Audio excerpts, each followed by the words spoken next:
Hello students, welcome to Standard 8 Science class. Today we are going to start activity 13.4 and table 13.1 जिसके अंदर हमें musical instrument and their vibrating parts के बारे में पढ़ना है। तो स्टार्ट करते हैं एक्टिविटी 13.4 जिसके अंदर हमें क्या करना है, हॉलो कोकोनट सेल लेना है। ओके, और फिर हमें उसमें से एक तारा नाम का जो म्यूज़िकल इंस्ट्रूमेंट होता है वो हमें बनाना है। और ये इंस्ट्रूमेंट हम अर्थन पॉट से भी बना सकते हैं, ऐसा नहीं कि सिर्फ कोकोनट सेल से बनाना है। तो स्टूडेंट्स, इसका जो कैसे बनाना है ये वीडियो जो है वो आप यूट्यूब पे भी देख सकते हो, है इसका वीडियो।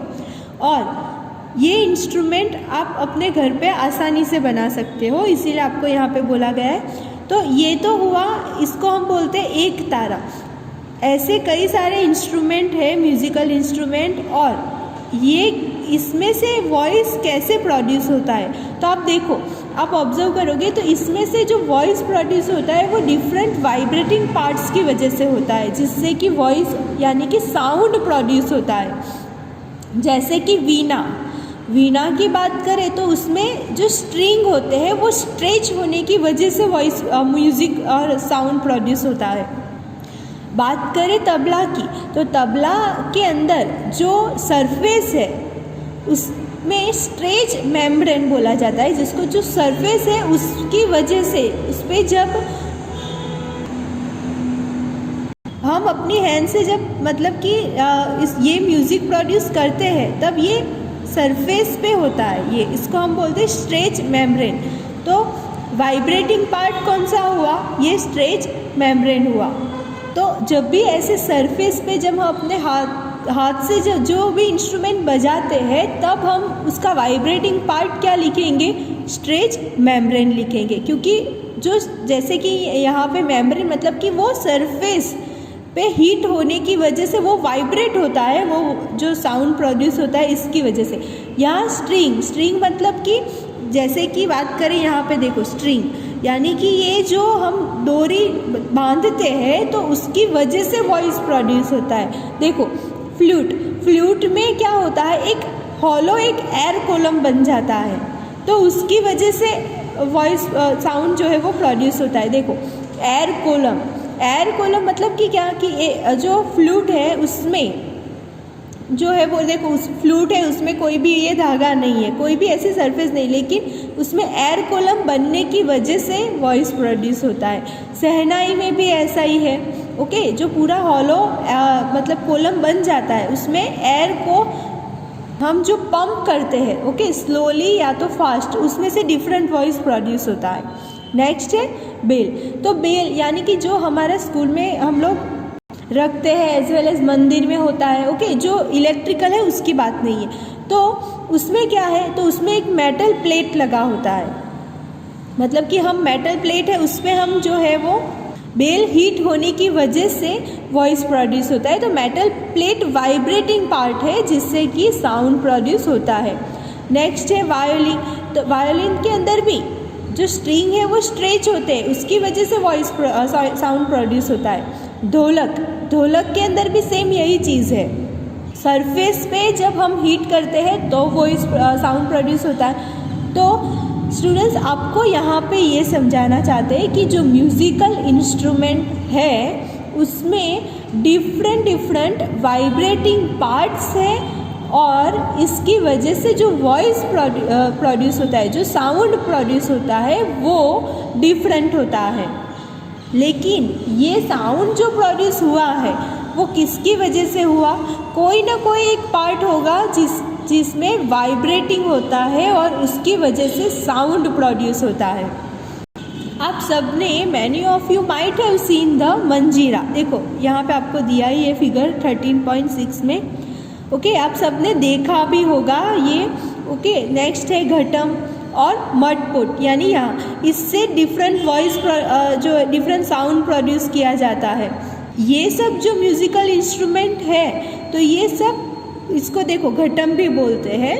यहाँ पे जो मटपॉट है यहाँ पे, तो ये सब जो है ना उससे अलग अलग आवाज़ प्रोड्यूस किया जाता है।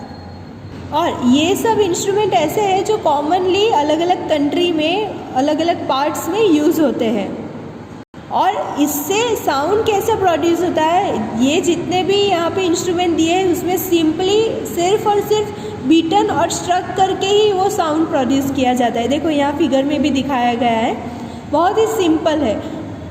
तो आपको आज का होमवर्क यही है कि आपको ऐसे इंस्ट्रूमेंट के बारे में सर्च करना है खुद, और सब देखना है कि कैसे साउंड प्रोड्यूस होता है। और ऐसे कई अदर मतलब कि म्यूज़िकल इंस्ट्रूमेंट है उसके बारे में, यानी कि दो म्यूज़िकल इंस्ट्रूमेंट के बारे में आप 5 सेंटेंस लिखना।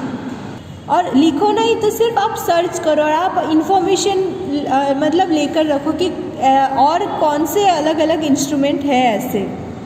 नेक्स्ट है 13.5 एक्टिविटी आपको आज घर पे करना है, जिसके अंदर हमें क्या करना है 6 to 8 बाउल्स लेने हैं, या तो फिर आप टम्बलर्स भी ले लो तो भी चलेगा, या तो फिर यहाँ पे जैसे ग्लास लिया है ना वैसा भी चलेगा। और हमें क्या करना है, fill them with the water up to different level. हम जो वाटर जब फिल करेंगे, देखो पहले तो इस तरह से रख देना है, फिर वाटर जब हम फिलअप करते हैं तो इस तरह से डिफरेंट लेवल में फिलअप करना है, पहले कम फिर उससे भी ज़्यादा। मतलब सरफेस का जो लेवल है ना यहाँ पे वो धीरे धीरे बढ़ता रहना चाहिए, इस तरह से हमें अरेंज कर देना है। मतलब कि increasing gradually from one end to other. Now take a pencil and strike the bowls gently. हमें पेंसिल लेना है और ये जो बाउल या ग्लास लिया है उसको हमें इस तरह से स्ट्राइक करना है, और हमें strike all of them in succession, फिर ऐसे स्टार्ट ही रखना है। You will hear a pleasant sound. आपको एक अच्छा मतलब कि प्लीजेंट साउंड बोलते हैं जिसको, वो सुनाई देगा। एंड दिस इज़ योर जल तरंग। ये आपका एक जल तरंग है। ये इसका जो नाम दिया गया है वो जल यानी कि वाटर पानी, और तरंग मतलब क्या, तरंग मतलब कि देखो जब हम यहाँ ये जो पेंसिल या कुछ भी आपने स्टिक लिया है उससे आप जब हिट करते हो ना तो पानी के अंदर जो है वो इस तरह का मतलब आप जब स्टोन डालते हो तो कैसा राउंड जैसा होता है जो पैटर्न बनता है, वैसा ही सेम पैटर्न यहाँ पे बनेगा जिसको हम तरंग बोलते हैं। तो जल यानी कि वाटर के थ्रू जो वाइब्रेशन हुआ उससे साउंड प्रोड्यूस हुआ है, इसीलिए ये इंस्ट्रूमेंट को जल तरंग बोलते हैं। तो स्टूडेंट्स आप सबको आज कंपलसरी ये घर पे करना है, एक्टिविटी 13.5। ओके स्टूडेंट्स, चलो नेक्स्ट हम लोग देखते हैं कि जब हम इंस्ट्रूमेंट कोई भी इंस्ट्रूमेंट से साउंड सुनते हैं, ओके, या तो फिर हम अपने आप खुद वो इंस्ट्रूमेंट से साउंड को प्ले करते हैं। When we plug the string of an instrument, जैसे कि सितार, तो देखो जब हम इस तरह से यहाँ पे जो स्ट्रिंग लगा है उसको हम स्ट्रेच करके जब साउंड प्रोड्यूस करते हैं यानी कि सितार में से, तब अकेला ये जो स्ट्रिंग है उसकी वजह से साउंड प्रोड्यूस हुआ है ऐसा नहीं है, ये पूरा इंस्ट्रूमेंट की वजह से साउंड प्रोड्यूस होता है। हाँ, वाइब्रेटिंग पार्ट जो है वो उसका स्ट्रिंग रहेगा, लेकिन ये पूरा इंस्ट्रूमेंट है उसकी वजह से ही साउंड प्रोड्यूस हुआ है। मतलब हम ये जो भी साउंड सुनते हैं तो पूरा इंस्ट्रूमेंट में जो भी पार्ट्स है उसने फोर्स, ये जो पूरा उनका फोर्स रहता है तब जाके ये वॉइस प्रोड्यूस होता है। इसमें से कुछ भी बिगड़ चुका है, कुछ डैमेज हो चुका है तो वैसा साउंड प्रोड्यूस हो पाएगा नहीं। बात करें अगर सिमिलरली मृदंगम की, तो मृदंगम मतलब क्या, जो ढोलक होता है ना वो, तो जब हम when we strike the membrane of the mridangam, मतलब कि जब हम ढोलक की ये जो सरफेस होती है दो ऐसे, तो जब हम स्ट्राइक करते हैं तब क्या होता है, तब जो साउंड प्रोड्यूस होता है वो ओनली वो सरफेस की वजह से नहीं होता है, पूरा जो ढोलक की बॉडी है उसकी वजह से ये साउंड प्रोड्यूस होता है।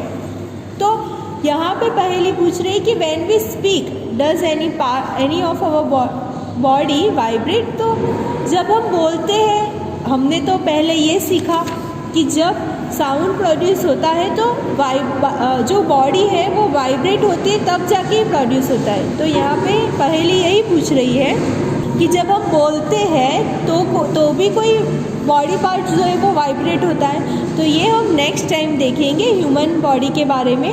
Okay students, thank you.